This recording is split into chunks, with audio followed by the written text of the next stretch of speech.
Okay, thank you for having me and letting me talk to you today. This is really a privilege. This is a subject which is central to my book project, so it's always a privilege to talk about the research that you do. It's not often when you teach that you get to do that, so I'm very excited about that today.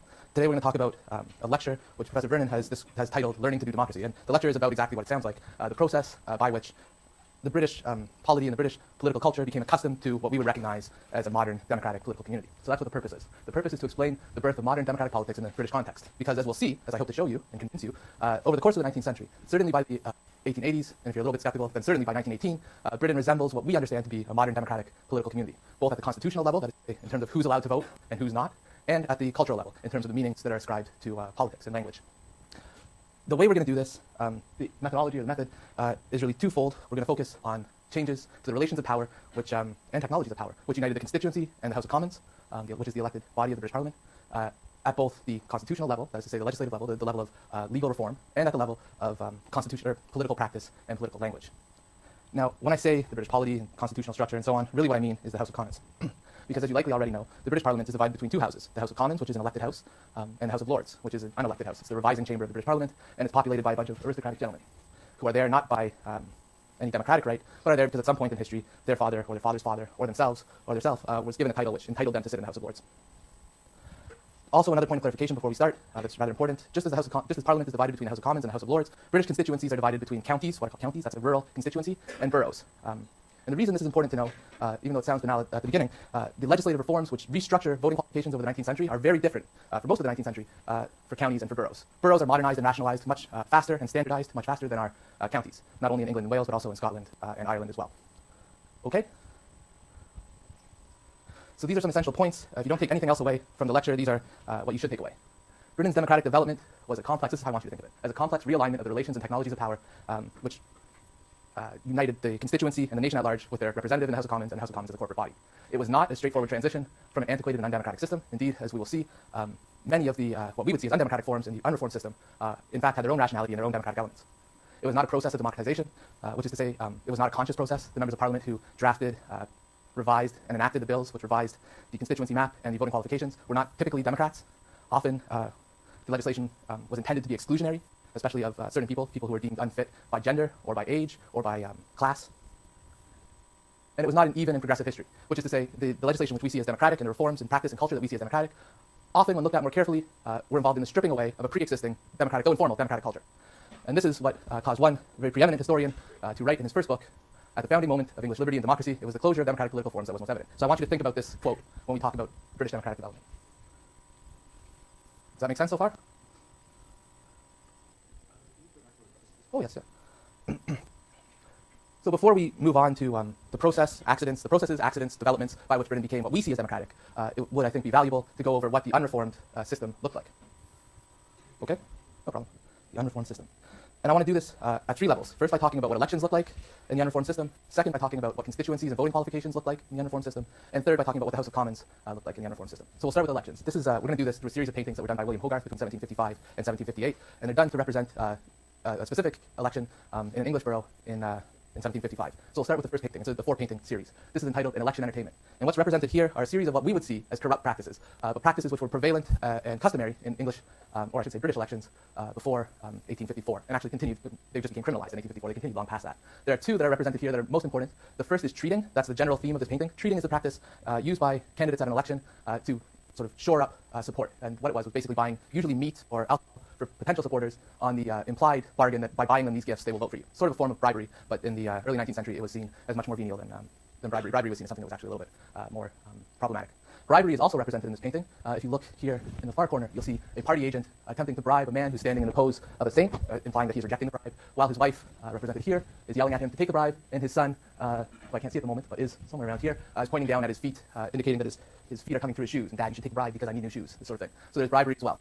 There's another party agent here, being hit in the head by a brick, and he's holding a ledger, and if you can't really see it, but you can have it on my authority, that in the ledger it says sure votes and not sure votes, which is to say people who have taken bribes or people who have indicated their support by engaging in the practice of treating, and people who are not.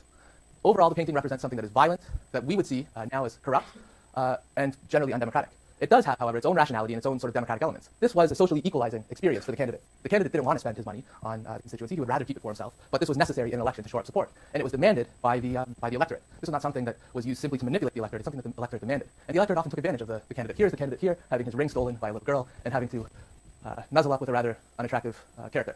So that's treating and bribery an election entertainment. It's meant to represent violence and corruption in the pre-reform system. This is the canvass. The canvass is not as important as the first thing. The canvass was a practice engaged in very early in the election process, and it's basically where members and their supporters and people they hired went door to door, seeing if people would support them at the election, if the constituents would support them at the election. It was necessary because if you couldn't generate enough support early on, there was no point in running in the election, especially since it cost quite a bit of money to constantly bribe and treat people. So it was a practice that was absolutely demanded. And again, it's an equalizing process, which candidates hated. They had to go door to door to people who they saw as their social inferiors, because invariably the candidate in an election is a local notable or an aristocrat. They had to go to people's doors who they saw as their social inferiors. They had to deal with the insults that the people give them. And so they hated it. But it was demanded by the electorate as something that the candidate had to do. So it was democratic in the sense that it equalized an unequal society. And the canvass is something that continues long past the uniform system. One of the main points that you should take away from our discussion of the uniform system, which I haven't made yet, is that a lot of these practices, treating, bribery, even though they're criminalized, proceed long past their criminalization. And certainly the canvass is never criminalized. The hiring of people to canvass for you is, but the canvass is never criminalized, and it's still to this day an important part of the election system in any Westminster parliamentary country. The next painting is very important. This is called the poll, and it represents the process of voting. And what I want you to note here is this was a public process. Voting wasn't done in a ballot box in the uniform system. It was done publicly. And the practice of voting was not an individual thing, but a communal thing. So the person who had the vote would walk up the polling booth and indicate his support by standing where the color of the party he supports is. And then if he was standing in a place that the crowd, you see there's a large crowd at the bottom, popular crowd of unenfranchised or disenfranchised people, if he was standing at the wrong place, a place that they thought was not in the right interest of the community, then he had the threat of violence when he got down from there. And that to us would seem irrational, undemocratic. But when you have a society where the vast majority of the people don't have a vote, it is in fact rational and democratic, because it is a mode by which the popular classes can enfranchise themselves informally if formally they are disenfranchised. That's a very important point we're going to get back to later. Another less important, well actually quite important point, is that while the parties signal themselves by colors, in this period, in the 18th and long into the 19th century, this is a local thing. It becomes professionalized over the course of the century, but still there is no uniform party colors across the board. So while the Tories might be blue in one constituency, they might be red in another constituency. And party banners in this period in the uniform system were typically done by local women, generally. They're later professionalized. And then the final part of an election represented by Hogarth is the chairing. The chairing was a practice by which the candidate who won the election is hoisted on a chair by the community and carried triumphantly through the town or the county. It's meant to bind back together the community after a divisive election campaign, though, as Hogarth represents it here, it is outdoor and often violent practice. You see the man brandishing a pipe here. He's about to do a Tanya Harding number on this character. And there are other violent characteristics. It's a boisterous, violent outdoor event that we would see at the beginning of the 21st century as irrational, and that in the 19th century increasingly became conceived as irrational. Okay, so that's what an election looked like. Seemingly irrational, but with its own rationality under the surface. Seemingly undemocratic, but with its own informal democratic elements underneath the surface. Let's talk about constituencies and voting. The English electoral map and English, I should say British, voting qualifications evolved over the course of centuries. And so there was very little standardization for qualifications for voting and for the relationship between the population size of a constituency and the amount of parliamentary representation it received. We'll start with qualifications for voting. Qualifications for voting, especially in the boroughs and the towns, vary drastically across the board. In some towns, you could be enfranchised if you own a certain amount of land. In other boroughs, you can be enfranchised if you paid a certain type of tax. And the most quaint of all of the franchise qualifications for some boroughs was called the pot-walloper franchise. It is my favorite. If you own a stove that's large enough to boil a pot on, then you can vote in our town election, our national election in this town. The important thing is, these varied from town to town, right? It's not like all of these qualifications existed in all towns, and there's just multiple ways that you can qualify to vote. In one town, if you lived in one town, and like Dunwich, for example, if you lived in Dunwich, and the qualification was a pot-walloper franchise, and you could vote because you own a stove. If you picked up your stove and walked to another town which didn't have that franchise, you couldn't vote in that franchise. So to us, it is a seemingly irrational, undemocratic system. Certainly not standardized. But under the surface, there is some rationality and democratic elements to it. Because with all of these various forms of franchise, you tend to have a socially diverse, or at least a more socially diverse electorate than you would otherwise with a standard universal franchise qualifications. So it is not necessarily unrepresentative. The main point I wanted to make here is that there's no direct relationship between population size and parliamentary representation. And the best example of this, and this is a slightly exaggerated example, but it's a good one. In 1831, Manchester, which had grown up, of course, in size as a result of the Industrial Revolution, had a population of approximately 250,000. They had 0 members of parliament sitting in the House of Commons. Dunwich, which at one time was a large town in the Middle Ages, was no longer a large town. It had a population of 32, but had 2 members of parliament sitting in the House of Commons.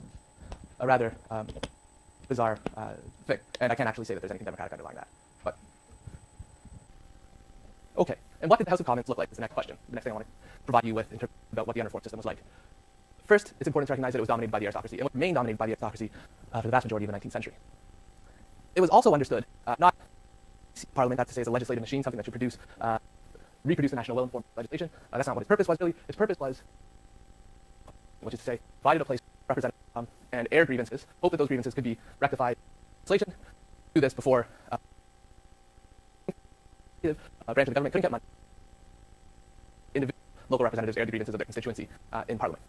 What this means, the private member in the procedures of the House of Commons favored over the efficiency of the executive, which is of course the opposite of how our. What this meant was that it was highly. Of course, we complain about Parliament today, and I'm sure you complain about representatives today as something that is inefficient, that doesn't get the national will achieved quickly enough. Well, trust me when I say this system was much less efficient. So when a bill was debated clause by clause, it was debated by all the members. That only one time. There were no time limits on questions to ministers. There was provision, closure of debate. There's a system that could be filibustered for hours and hours and hours and hours and even days at a time. And by the 1870s, late 1870s and 1880s, there are some groups who are in Parliament for days at a time. Okay? And the final thing is that there's limited public knowledge of what's going on in Parliament. There is no sophisticated system of parliamentary reporting. There's obviously C-SPAN, but even newspapers for the very early part of the 19th century are not permitted to publish debates. They do, and some are prosecuted for doing it, but they're not supposed to, and as such, there's very limited newspaper reporting debates. That transforms drastically fairly early on, though. Okay, so that's what the unreformed system looks like. Let's talk about now how the system is reformed. And really here what we're concerned with are reform. The first is legislative reforms, laws that transform the way that the way the constituencies are organized and the provisions for who gets to vote, and political practice and political culture. So let's start with legislative reforms. And there are two classes here. One transforms who gets to vote and, well, basically who gets to vote, and the other transforms what happens, what's permitted, what sort of practices are permitted in an election. The first class of reforms, those that change who gets to vote, are the Representation of the People's Acts. There are 4 of them. These are among the most important pieces of legislation in this class. The Reform Act of 1867, 1884, and 1918. And what these do, I've provided you a handout with all the specific generic details. Relationship between population and representation. Right? So they enfranchise groups like their constituencies like Manchester who did not previously have representation, and they did into bigger other constituencies. They also standardized voting qualifications, both in the boroughs, property, age, and gender. Okay? By gender, we mean the females are not. By age, we're talking about the age of 21. And property varies throughout the 19th century, but it typically has to do with how much a house is worth in rent, or how much a room that is being rented is being, what the rate is being rented at. And finally, what they do is vastly increase the size of the electorate throughout the United Kingdom. Now, as I said, I've given you a handout with all the details, so I won't go into significantly the specifics, but what we should do is provide some basics. So the first of, actually, let's go back first. I'll tell you about the other legislation. Legislation are the Corrupt Practices Acts of 1854, 83, and 85, the Ballot Act of 1872, and the Parliament Act of 1911. Okay, so before we go to that, the details of those, let's talk about the Reform Acts just very quickly. So the first is the Great Reform Act of 1832. This at one point was seen as the sort of beginnings of British democracy. We now know really was not. What this does is start the process of equalization by disenfranchising some constituencies and enfranchising others, but by no means does it complete that process. It disenfranchises women for the first time. In the previous and the unreformed, women were permitted to vote. That is not the case. They are disenfranchised entirely. And it creates a uniform system of voting in the boroughs. Voting is what's called the 10-pound householder franchise. That's probably one of the most important things about this bill, the 10-pound householder franchise and the redistribution of constituencies. What the 10-pound householder franchise means is if you own a property which is valued, or rent a property which is valued at 10 pounds or more per year in terms of rent, then you are permitted to vote. Okay? And what that does is seemingly increase the size of the electorate quite dramatically. What we see, for instance, to give you a specific number, in 1831 there were 439,000 people entitled to vote in England and Wales. In 1833 that increases to 652,777. And the final thing that this bill does is make registration as a voter mandatory. So if you want to vote in an election, you have to register as a voter on a registration list. And that's important because it makes it possible for MPs and later parties to more efficiently organize how they're going to run an election, who they're going to talk to, who's entitled to vote, who's not entitled to vote. Once they know that for sure, then they can start treating the right people and bribing the right people. Now, in terms of the effect of this act, it pales in comparison. It was one time seen as very, very significant. Now it's seen as paling in comparison to what comes next. What comes next is the 1867 Reform Act. This really fundamentally transforms what the British polity looks like, who's entitled to vote and what places are entitled to vote. Most notably, what this bill does is give in England, Wales, Scotland, and Ireland, there's a separate bill for Ireland. In England, Wales, and Scotland, it gives all male householders the opportunity to vote. So if you own or occupy a house, a home, not a room, then you're entitled to vote. It also gives people who rent rooms the opportunity to vote if the rooms they're renting are in a property that's valued at 10 pounds of rent or more per year.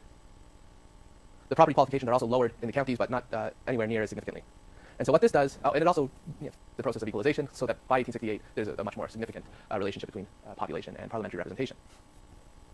Now, what all this means, what the big significance is that the size of the electorate, the people who can vote, expands dramatically in 1867. In 1866, approximately 1,056,659 people in England and Wales were entitled to vote. In 1868, the year after the Reform Act, that number increased to 2,016,295.